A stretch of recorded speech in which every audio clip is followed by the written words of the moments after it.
Teman-teman semua, Assalamualaikum warahmatullahi wabarakatuh. Perkenalkan, nama saya Nurlisa. Saya dari jurusan Manajemen, Fakultas Ekonomi dan Bisnis, Universitas Mula Warman. Di sini saya akan mereview kembali materi dari kelompok 5, yaitu topik dan kerangka karangan dalam mata kuliah Pendidikan Bahasa Indonesia.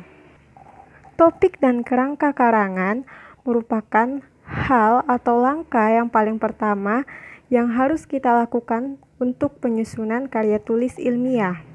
Sebelum itu, kita harus menentukan topik terlebih dahulu. Jadi, pengertian topik di sini adalah hal yang pertama kali kita tentukan dalam proses penelitian atau penyusunan karya tulis ilmiah. Nah, ciri-ciri utama topik adalah cakupan masalahnya masih bersifat umum. Kemudian, ciri-ciri topik secara umum yaitu menarik untuk ditulis dan dibaca, kemudian dia dikuasai dengan baik oleh penulis.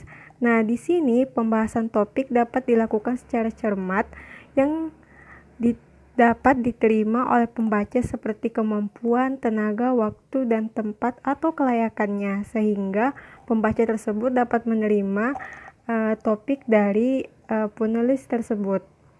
Setelah kita menentukan topik, hal kedua yang kita lakukan adalah menentukan tema. Nah, tema ini adalah sasaran yang hendak dicapai penulis berdasarkan topik, sehingga tema itu membatasi topik dan dia itu berisi masalah yang dijadikan tulisan. Nah, di sini persamaan antara topik dan tema yaitu keduanya dapat dijadikan judul untuk karangan. Namun di sini perbedaannya lagi, topik masih mengandung hal umum, sedangkan tema dia lebih spesifik dan lebih terarah dalam membahas suatu masalah.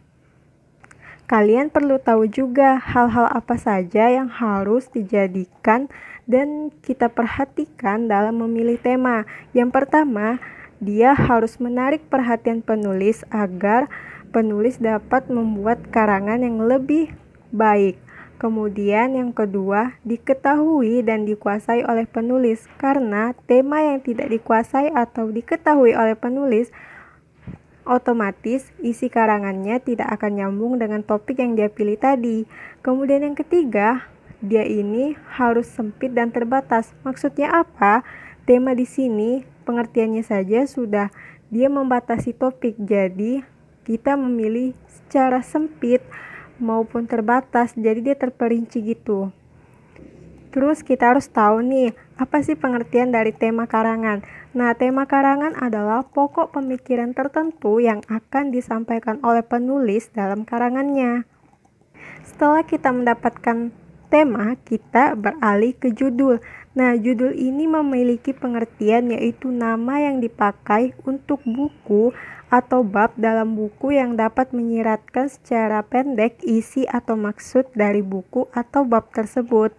Nah, fungsi judul itu, dia itu yang pertama merupakan identitas dari judul seluruh tulisan. Kemudian dia menjelaskan diri sehingga menarik untuk membaca isinya. Kemudian yang ketiga adalah gambaran global tentang arah, maksud, tujuan, dan ruang lingkupnya.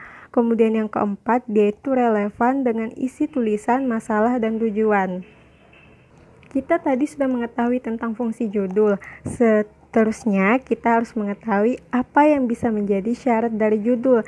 Nah, di sini syarat judul tersendiri yang pertama adalah asli, kemudian dia relevan, provokatif, singkat, berbentuk frasa, menarik perhatian, logis, dan sesuai dengan isi karangan.